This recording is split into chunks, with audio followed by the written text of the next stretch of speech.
So you remember these little master locks we used to try to get into our lockers with in the high school hallway?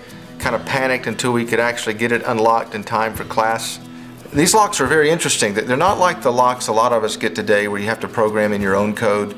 You have to use the code they were made with in order to unlock them. You know, I think we're kind of the same way as people. There's a universal code we're built with, and we understand that code. It helps us unlock our potential in life to live, to understand who God is, to understand more about ourselves, and to understand others. It's a universal code that Jesus kind of unpacked that's in our wiring. He said one day, treat others the way you want to be treated. In other words, Jesus was talking about a reciprocal principle that applies to all of us in life, and we can take a number of different characteristics or qualities and apply it to this issue. For example, this month we're going to talk about the issue of respect. Take the word respect and apply it to the principle Jesus taught. What would happen if we simply decided to respect others the way we want to be respected? If there was really a mutual respect concept that we taught our children, that once they understood it would affect not only how they see God, not only even how they see others, but the idea that in understanding this issue of respect, it would actually change the way they see themselves. We could say it a number of different ways. If you don't learn to respect, don't expect to be respected.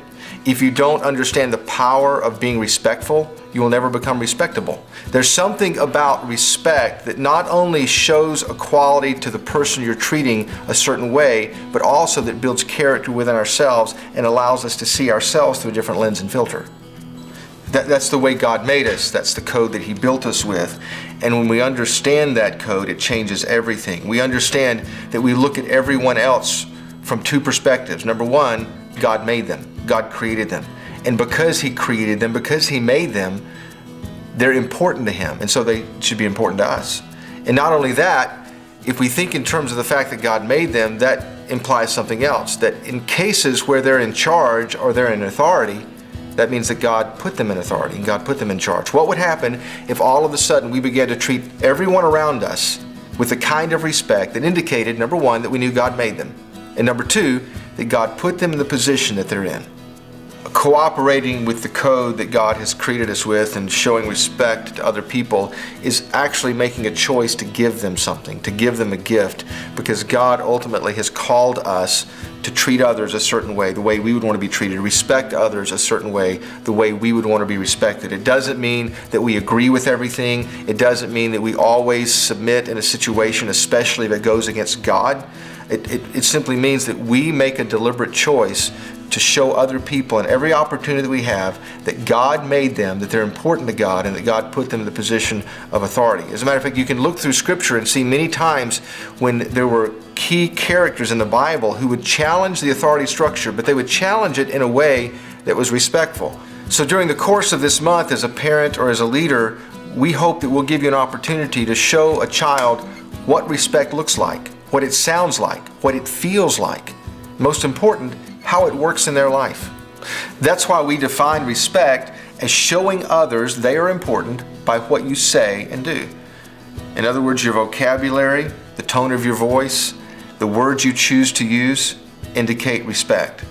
What you do, how you act toward others, how you treat them also demonstrate and illustrate respect. In some cases, we could even say what you don't say or what you don't do can illustrate whether or not you're being respectful. So it only makes sense if we want to understand how respect works that we actually go to the Bible, since God wrote the Bible and God designed the code, and there we find some insight that's very important for us to teach our children. The first one's in Romans 13, where basically in that scripture God unpacks the purpose for authority and how He's organized government as His servant to do good for us, to lean into our children as parents and to teach them why it's important for them to respond to those who are in charge in a certain way, to actually see the people who are in charge of their lives, whether it's at school or one day in their job or as a parent, to see those authorities as people God literally put in place to help them grow and to help them learn. Then during the second week of this month, you're going to build on that principle in Romans 13 by an illustration that we find in David's life when he is hiding in a cave and he could literally have taken Saul's life, but Saul was the king. And David had an insight. David understood something about authority, and David understood something about respect, and that it would be wrong for him in that situation to take advantage of a king who was not even treating him the way that he should. In other words, it's important that we understand this isn't something we simply show somebody when they earn our respect, but we show them respect because of the position God's given them. So we're going to talk about how respect works, how to unlock the code, what it means, how God's designed it. We're going to see in David's life what it can look like. And then we're going to jump into the book of James and talk about what respect sounds like. We're going to talk about the passage where James refers to what we say in our words and how the tongue has the potential to either show respect or disrespect, and how it's so important that we think about respect in terms of how it sounds.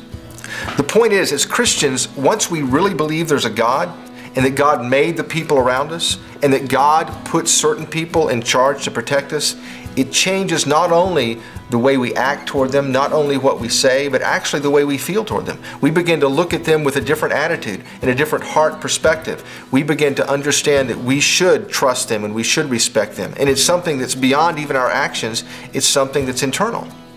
That's why a perfect way to end the month is to talk about a story in the New Testament of a centurion or a commander who came to Jesus one day and he understood the code.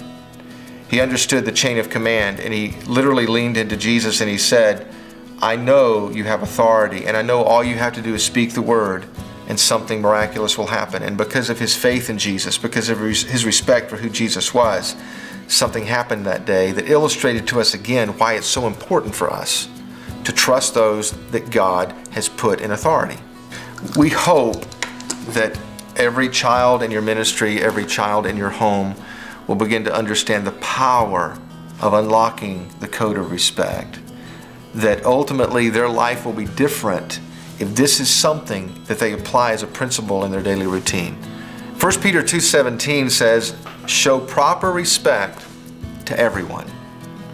In other words, because God made them, because God put them in the position of authority, we should show respect to them. Something potentially would happen in your home, even as a parent, if you understood the power of this principle and you kind of decided as a family or even personally that you put some respecter detectors in place. So you're constantly asking yourself some really important questions about how you're demonstrating respect, how you're saying things in a respectful way. I mean, for example, when your son or daughter comes home and they're frustrated with their teacher, how do you respond to that, and how do you talk about their teacher with them? When you get stopped, driving down the road for a speeding violation, what do you say about the police officer right before he comes to the window of the car? And when the president makes his State of the Union address, what kind of words to use to describe who he is and what he's like in his position? Or even when the waitress walks up to your table and she gets your order wrong, what is it you do in that moment to demonstrate to your kids that God made them? The bottom line is, at the end of this month, we want your children to see themselves in a different way. We want them to understand that when they show respect to other people, it actually increases their respect for themselves. And more importantly, it increases their respect for God, since He put it all into motion. That's His code, and that's the thing we want you to unlock for them to see.